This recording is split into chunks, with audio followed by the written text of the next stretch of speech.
Last video में हम जैसे पढ़ रहे थे सेक्शन 22 जो है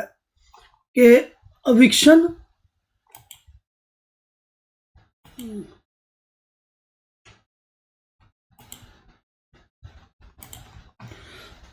अविक्शन एंड रिकवरी ऑफ पोजेशन, किस तरीके से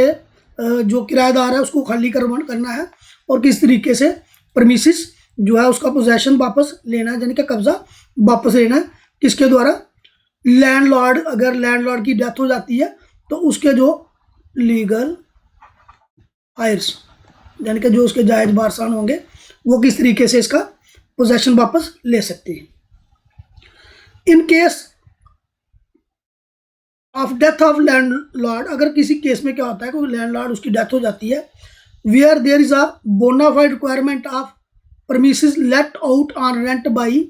the legal heirs of the landlord during the period of tenancy, such legal heirs may file an application in this behalf for eviction and recovery of possession। ठीक, क्या हो सकता है कि उस केस में कि अगर मानो कि लैंडलॉर्ड की डेथ होती है उस और लैंड ओनर की डेथ हो जाती है और उसके जो वो हैं लीगल हायर्स है यानी कि जायज वारसान है उसके जो, उनको उस मकान की उस प्रमिसेस की सख्त ज़रूरत पड़ती है। ठीक है, हो सकता है उनको उस प्रमिसेस में रहने की ज़रूरत पड़ जाए, है ना। अगर वो हाउस है तो उनके पास रहने के लिए रहने की जगह चाहिए होगी उनको, जहाँ कोई हो सकता है शॉप है, कोई बिजनेस के लिए करने के लिए उनको ज़रूरत हो सकती है। अगर उनको सख्त वाकई ज़रूरत है, मतलब रियलिटी में अगर उनको ज़रूरत है तो वो क्या करेंगे और कब? जब वो जो एग्रीमेंट है, रेंट एग्रीमेंट जो है वो भी चल रहा है, यानी कि रेंट एग्रीमेंट ख़त्म नहीं हुआ है। उस केस में क्या होता है, जो लीगल हायर्स हैं यानी कि उस लैंड ओनर के आगे बच्चे या उसकी वाइफ जो भी है, जो भी उसके जायज वारसान होंगे,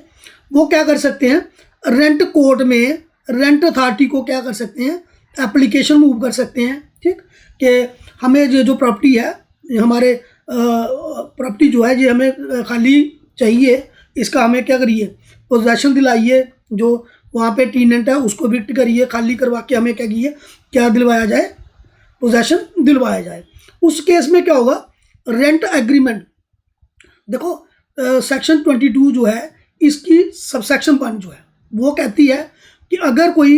लैंड ओनर यानी कि उस ज़मीन का मकान मालिक या दुकानदार जो ओरिजिनल होगा उसकी डेथ हो जाती है और उस समय जो रेंट एग्रीमेंट जो है वो भी अभी चल रहा है। मानो कि एक आदमी ने रेंट एग्रीमेंट किया 2 साल का और 1 साल में उसकी डेथ होगी, अभी 1 साल तक वो रेंट एग्रीमेंट चल रहा है, तो उस केस में क्या होगा, जो आगे उसके लीगल हायर्स होंगे यानी कि जायज वारसान जो उसके होंगे, बच्चे, बेटा, बेटी या वाइफ जो भी होंगे, वो क्या करेंगे, एप्लीकेशन दे सकते हैं रेंट कोर्ट को। पहले तो ओबीसी बात है कि उनका फर्ज बनता है कि टीनेंट से बात करी जाएगी कि भाई हमें प्रॉपर्टी ये वापस चाहिए क्योंकि हमें यहाँ पे रहना है या हमें यहाँ पे कोई बिजनेस करना है, इसके बिना हमारा गुजारा नहीं है। तो अगर टीनेंट मान जाएगा तो ओबीसी बात है भाई कि भाई दोनों के बीच में म्यूचुअली वो ख़त्म हो जाएगा। ठीक, और उनको पोजेसन मिल जाएगा। अगर टीनेंट नहीं मानता है तो ओबीसी बात है, टीनेंट कहेगा अभी मेरे तो 1 साल हुआ है, 1 साल पेंडिंग है, जहाँ मेरा रेंट एग्रीमेंट जो है अभी है, तो उस केस में उनको कहाँ जाना पड़ेगा, जो लीगल हायर्स हैं उनको रेंट कोड में जाना पड़ेगा। Subsection 2 of this section, subsection जो 2 है सेक्शन 22 की, उसके तहत उनको कहाँ जाना पड़ेगा, किसके पास जाना पड़ेगा, एक एप्लीकेशन देनी पड़ेगी, किसको, कोर्ट को। ठीक, on an application made to under subsection 1, subsection 1 के तहत वो एप्लीकेशन देगा कि बताएगा कि हमें ज़रूरत है इसकी, और देगा किसको, रेंट कोर्ट को। रेंट कोर्ट उस समय देखेगा कि बाकी ही जो लीगल हायर्स हैं उस लैंड ओनर के, उनको प्रमिसेस जो है लेट आउट करने की, खाली करवाने की बाकी ही ज़रूरत है, तो वो क्या करेगा, नेसेसरी ऑर्डर पास करेगा। ठीक है, ऑर्डर पास करेगा किसके अगेंस्ट, ऑर्डर पास करेगा किसके अगेंस्ट, टीनेंट के अगेंस्ट कि भाई आप क्या करो, वेकेंट कर दो इसको जगह को, और पोजेशन का कब्जा किसको दे दो, लीगल आयर्स जो है, जो लैंड ओनर, उसके जो लीगल आयर हैं, जो लैंड ओनर मर गया है उसके जो लीगल आयर्स हैं उनको पोजेशन वापस दे दो। ठीक, तो ये है सेक्शन 22 ऑफ 22 सेक्शन है किसकी, टीनेंसी एक्ट 2025 की, जे का जो टीनेंसी एक्ट पढ़ रहे हैं उसकी सेक्शन 22। तो सेक्शन 22 देती है किस तरीके से अविक्ट करना है, किस तरीके से खाली करना है उसको, रेंट को,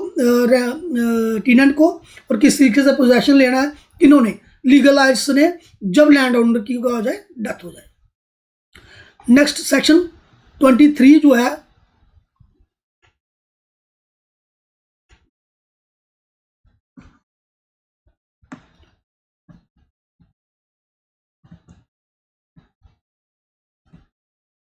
अनाउंसमेंट ऑफ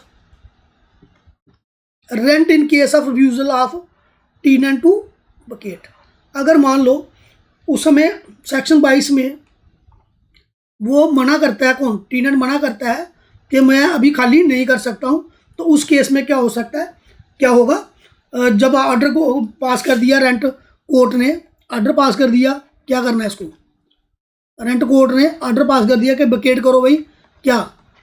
परमिसेस को क्या करो, वकेट, और वो टीनेंट वकेट नहीं करता है, where the tenant fails to vacate the premises let out on the rent in accordance with the tenancy agreement on the expiration of period of tenancy और termination of tenancy by an order और notice issued under the provision of act. देखो जो section 23 है, 22 के बाद 23 है, तो इसका मतलब 22 में जो ऑर्डर पास किया गया किस केस में, जब लैंड ओनर की डेथ हो गई और टीनेंट क्या है कि जो लीगल आयर्स है वो चाहते हैं कि हम प्रीमिसेस को खाली कराएं,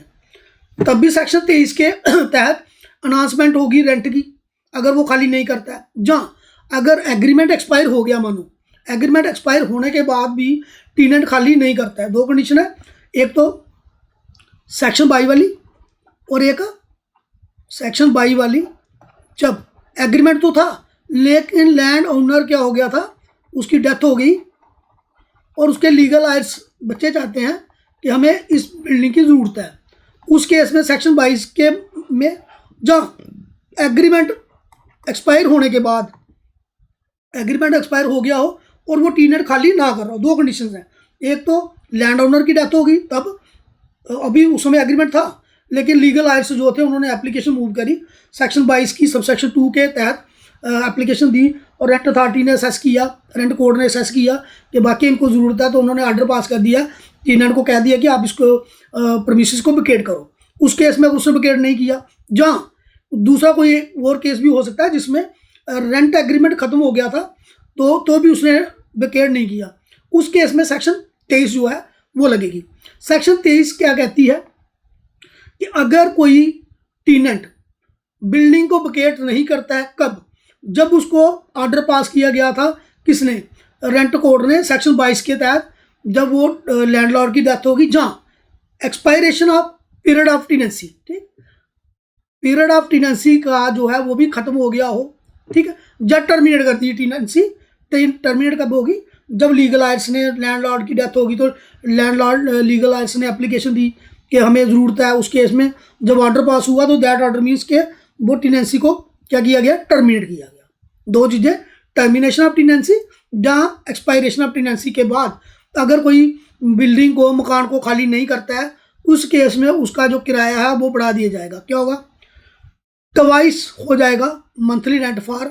फर्स्ट 2 मंथ, पहले 2 मंथ के लिए क्या हो जाएगा, ठीक है, क्या हो जाएगा, दुगना हो जाएगा। मान लो पहले वो किराया देता था 6,000 रुपया, ठीक, उसने खाली नहीं किया फर्स्ट मंथ